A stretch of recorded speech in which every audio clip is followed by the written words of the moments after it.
Être fan est-il un fardeau pour nous ?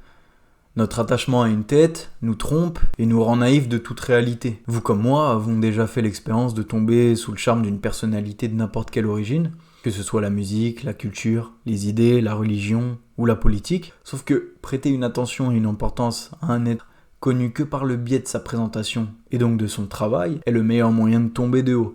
Le jour où vous vous rendez compte que celle-ci, comme vous, insulte un grilleur de stop, alors toutes les idées émises, les envies recopiées et les bienfaits imaginés vous apparaîtront comme relevant d'une forme de trahison. Mais avant même la fin en elle-même inévitable, le concept de fanatisme ne doit pas durer dans la vie d'un humain, car alors elle pourrait vous plonger dans l'imagination idéaliste d'autres humains autant humains que vous. Bienvenue dans le monde où l'humain, pour fuir une réalité absurde que la vie ne semble pas prête à nous en dévoiler les secrets, se met à se rassurer. De quelle manière ? En créant de la fiction. Nous divinisons des semblables par la justification d'un choix divin sur un élu. Bienvenue à l'origine de toutes les formes de société basées sur la spiritualité, comme les monarchies et leurs rois, l'Égypte antique et ses pharaons, le christianisme et son pape, j'en passe. D'abord on a peur, puis on crée, puis on admire. Ce phénomène est le même pour un fan de foot qui n'est que spectateur, que ce fan de musique qui n'est que consommateur. Si celui-ci n'est que divertissement d'une vie tournée vers un autre but, alors pas de problème. Mais si celui-ci est la raison de vos malheurs et de vos bonheurs, que sans ce sportif ou sans cet artiste, la vie n'a pas la même saveur, alors vous êtes exactement dans le même cas de ce qui a amené l'humanité à créer les religions,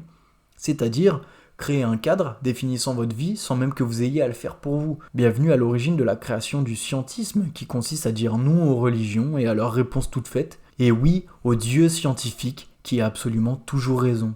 La science dit vrai, elle dit toujours vrai. Au final, le dogme, ça reste le dogme. Un dogmatisme, c'est un dogmatisme. La plante change, mais pas son terreau. Le Dieu change, mais pas ses disciples. Le religieux ne se cultive pas scientifiquement, n'a pas de but en soi pour aider son peuple, et attend que Dieu compte les points qui lui permettront d'aller au paradis ou en enfer. Il se persuade que donner envie de devenir chrétien ou musulman est le plus beau des saluts, donner du pain le plus beau des dons. Le fan de foot ne se cultive plus et ne possède aucune volonté de changement à son échelle, car le foot comble le vide absurde. Le fan des Rolling Stones ne fait rien pour lui, car le groupe comble le vide absurde.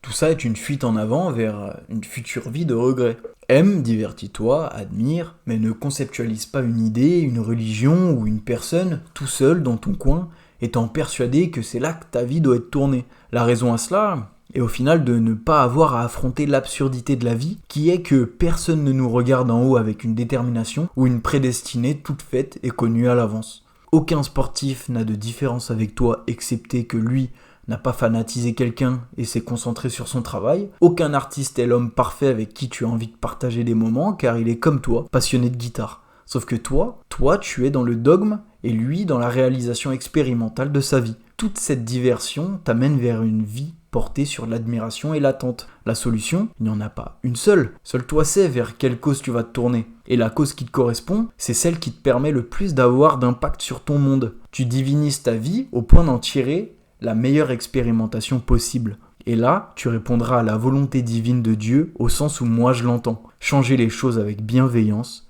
faire de ta vie un objectif pour la cause terrienne. Stop à la confiscation de votre vie de la part des réponses toutes faites offertes par les dogmes pour rassurer les peureux trop anxieux à l'idée de faire face à la magnifique absurdité offerte par la vie.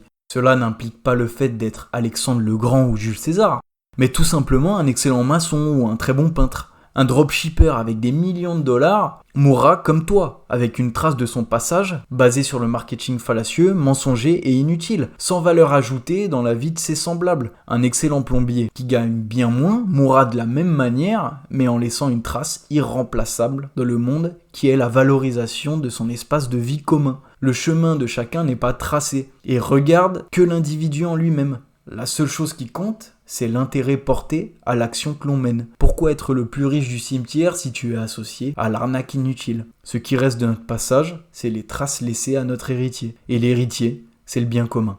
Morale de l'histoire, travaille dur.